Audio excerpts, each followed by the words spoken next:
షర్మిలమ్మ ఈ రాష్ట్రంలో కాంగ్రెస్ పార్టీకి అండగా నిలబడి మిమ్మల్ని అందరినీ మీ కష్టాలలో తోడుగా ఉండాలని వచ్చినప్పుడు ఆశీర్వదించాల్సిన అవసరం ఉందా లేదా మీరు ఆలోచన చెయ్యండి. ఇవాళ పాలించే నాయకులు కాదు, ప్రశ్నించే గొంతు కావాలి, మీ తరపున నిలబడి కొట్లాడే నాయకురాలు కావాలి, వైఎస్ఆర్ వారసులు రావాలి, వైఎస్ఆర్ గారి ఆశయ సాధన కోసం పనిచేసే వాళ్ళు ఉండాలి అంటే షర్మిలమ్మకు అండగా మీరు నిలబడాలి. చట్టసభల కాంగ్రెస్ను మీరు గెలిపించాలి. నేను ఎక్కువ అడగడం లేదు, 25 ఎమ్మెల్యేలు 5 ఎంపీలు ఇవ్వండి, మీ విశాఖ ఉక్కు ఒక ఇంచు కదలకుండా కొట్లాడుతుంది. నిటారుగా నిలబడి ఎవరినైనా చొక్కబట్టి మీ హక్కుల కోసం షర్మిలమ్మ ప్రశ్నిస్తుంది, మీ నిధులు మీకు తీసుకొస్తుంది, మీ సంక్షేమం మీ ఇంటికి నడుచుకుంటూ వస్తుంది. చట్టసభలల్లో మీరు అవకాశం ఇవ్వండి. 25 ఎమ్మెల్యేలు 5 ఎంపీలు షర్మిలమ్మకు ఇవ్వండి. ఎట్లా మీ సమస్యలు పరిష్కారం కావో, ఎట్లా మీ రాజధాని నిర్మాణం కాదో, ఎట్లా పోలవరం పూర్తి కాదో, ఎట్లా ఎవడన్నా వచ్చి విశాఖ ఉక్కును ఎట్లా కొల్లగొడతారో షర్మిలమ్మ చూసుకుంటుంది, కంచేసి కాపాడుకుంటుందని చెప్పి నేను సంపూర్ణంగా విశ్వసిస్తున్నా. ఇవాళ నిజమైన వైఎస్ఆర్ అభిమానులకు, కాంగ్రెస్ పార్టీ కార్యకర్తలకు, ఆంధ్రప్రదేశ్లో అనాథగా ఆలోచన చేస్తున్న ఇక్కడి యువకులకు ఈరోజు నిర్ణయం తీసుకోవాలి. మీరు అనుకోవచ్చు రెండు వైపులా ఉద్దండులాగా ఉన్నారు, మనతోని ఏడవుతుందని. నేను ఒక్క మాట గుర్తు చేయదలుచుకున్నా. తెలంగాణలో కూడా గట్లే ఉండే, ఓ పక్కన మోడీ, ఇంకో పక్కన కేడీ. ఉప ఎన్నికలలో 3200 ఓట్లు వచ్చినాయి మాకు. ఆ ఎల్లు అన్నారు కాంగ్రెస్ పని అయిపోయింది, తట్టాబుట్ట జరుపుకున్నారు, యాడుంటుంది కాంగ్రెస్ ఖాళీ అయిపోయిందని. కానీ అధైర్యపడలే, నిలబడి కొట్లాడినాం. ఢిల్లీ మోడీ మీద, గల్లీలో ఉన్న కేడీ మీద నిటారుగా నిలబడి కొట్లాడి మోడీని ఓడించినాం, కేడీని పడగొట్టినాం. ప్రజలు విఘ్నులు, ప్రజలు తెలివి కల్లోలు, ప్రజలు అవసరమైనప్పుడు అవసరమైన నిర్ణయం తీసుకుంటారు. 5 సీట్లు ఉన్న మమ్మల్ని 65 సీట్లు ఇచ్చి ఆశీర్వదించిందంటే ప్రజలు గొప్పోళ్ళు. ఇవాళ ఇక్కడ కాంగ్రెస్ లేదు అని అనుకుంటుండొచ్చు, కానీ ఈ సభను చూసిన తర్వాత నాకు సంపూర్ణమైన విశ్వాసం వచ్చింది.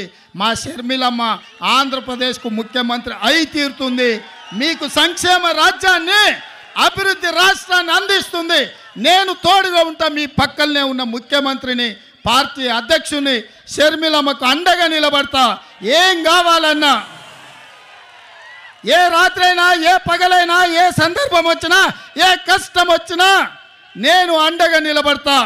మీరు షర్మిలమ్మ నాయకత్వాన్ని బలపరచండి, షర్మిలమ్మ నాయకత్వాన్ని గెలిపించండి.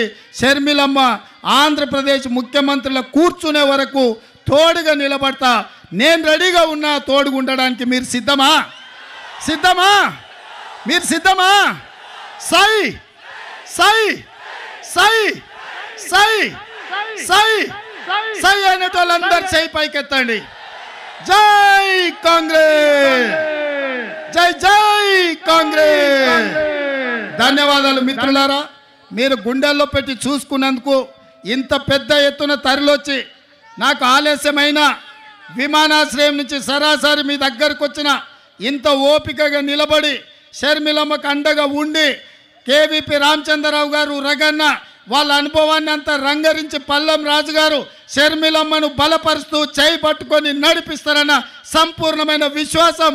మా మిత్రుడు రుద్రరాజు తన వ్యూహాన్ని, తన ఆలోచనను పెట్టుబడిగా పెట్టి కమ్యూనిస్టు సోదరులను కలుపుకొని ఆంధ్రప్రదేశ్ రాబోయే ఎన్నికల్లో ఒక మంచి ఫలితాలను తీసుకొస్తారని నమ్ముతున్నా.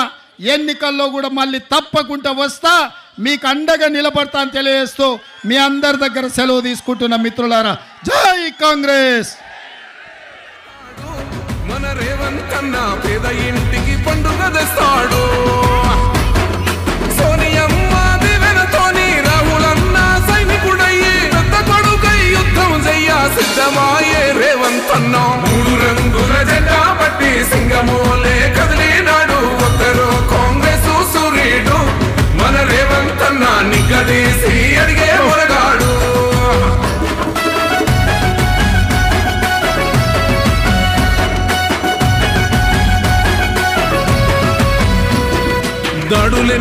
జరిగిన గాని దడువలేదు రేవంతన్నా గంతకంతా ఎత్తుకు ఎదిగాడో అసలాట నేడే మొదలంటున్నాడు మొక్కనాడు పోలేదు ఒక్కడై కొట్లాడాడు అందుకే పెద్ద నాయకుడయ్యా